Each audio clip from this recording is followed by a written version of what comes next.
Great, thank you. Okay, so I got to be quick here. I'm going to speak on themes which come out of the book Taboo, and also my new open online course on woke, which I only had a few leaflets for, but some of you will have them on your seats.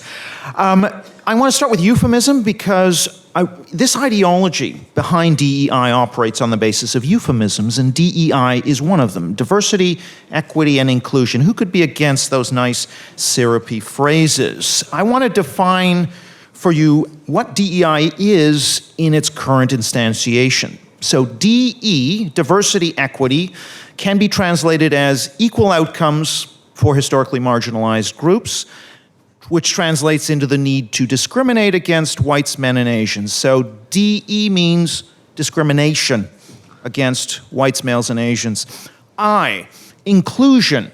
Inclusion is about protection from harm, speech harm. And so what I translates into is intolerance for speech that makes people feel emotionally traumatized. So I equals intolerance, so we have DE, which equals discrimination, and I, which equals intolerance. Always keep that in your mind.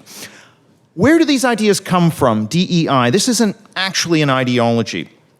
So Jonathan Haidt, in his book, The Righteous Mind, talks about two moral foundations, the equality foundation and the care harm foundation. Equality, again, that's what underpins DE, equal outcomes, which is what underpins discrimination as opposed to merit and excellence and so on.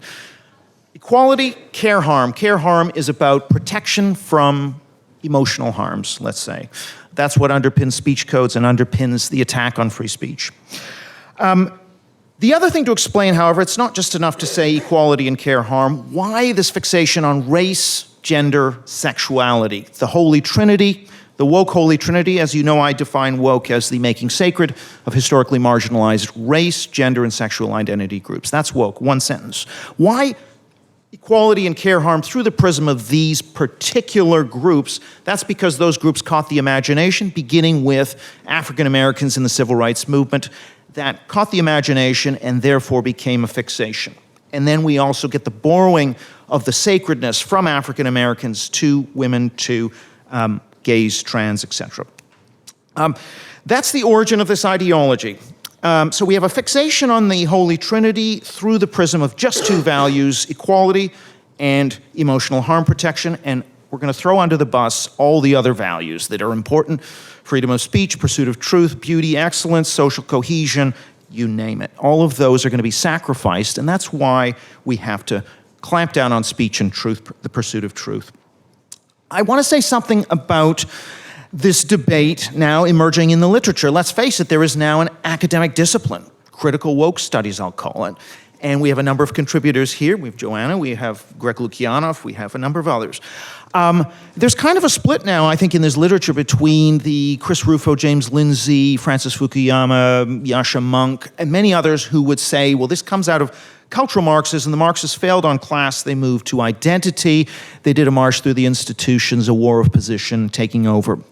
And there is truth to that, and Rufo's book is very clear. You can see the personnel links, for example, between the Black Panthers and BLM and critical race theory. But there's also another strand, which I think is more important, and I mention in the book, which is this mushy, soft left liberalism, humanitarian left liberalism.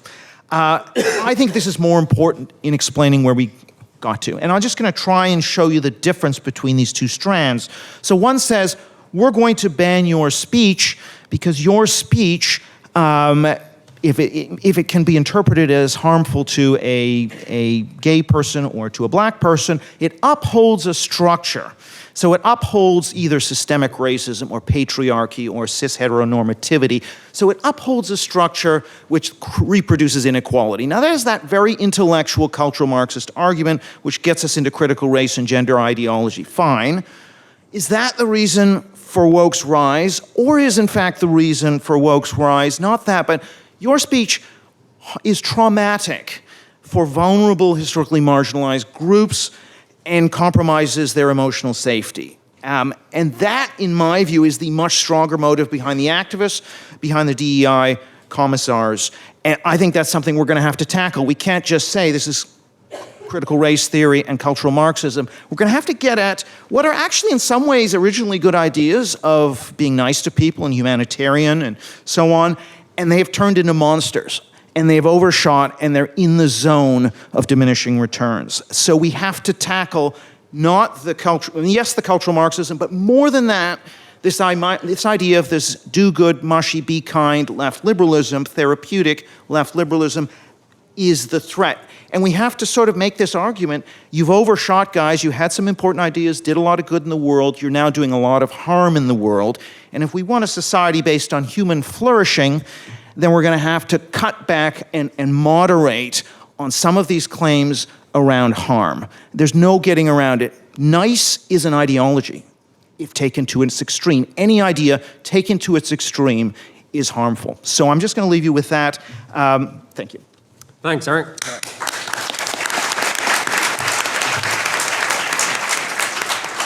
Brilliant. John, your first thoughts.